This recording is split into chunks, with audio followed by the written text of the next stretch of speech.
Guys, I want to talk to you about something. I want to talk to you about the difference between roles and identity.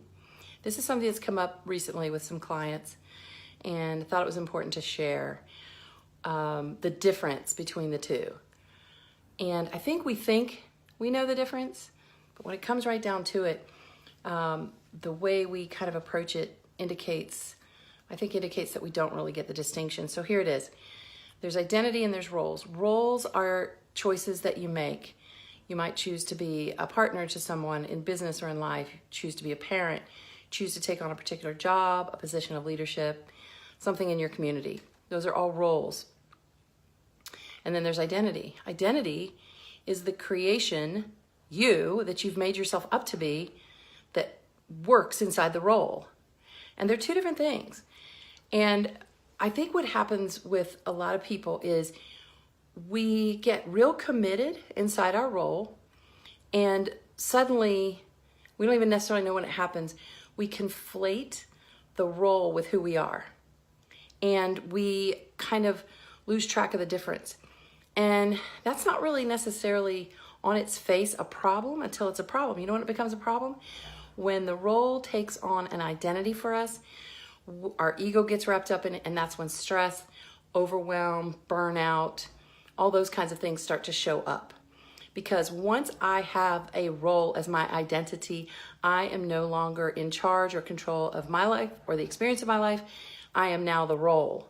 Does that make sense? Versus the identity is who I've created myself to be. So when I am fully authentic with who I've created myself to be, I bring that being, this being, to the role. And I can operate with power and integrity inside the role. So I'm going to do a better job. I mean, basically, because I don't have anything going on about how well I perform in this role being something to do with me being okay as a human. So it's a really fine line, but it's an important distinction because so many people, especially successful people, can start to feel like the role they play is who they are.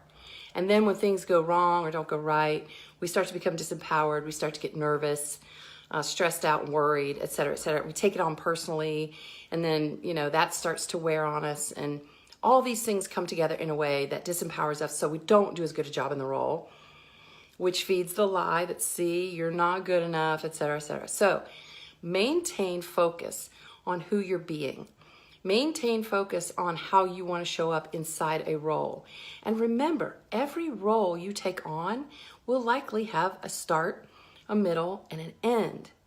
Who you bring to it is what lasts forever in this moment. So focus on who you're being, not how you're doing it.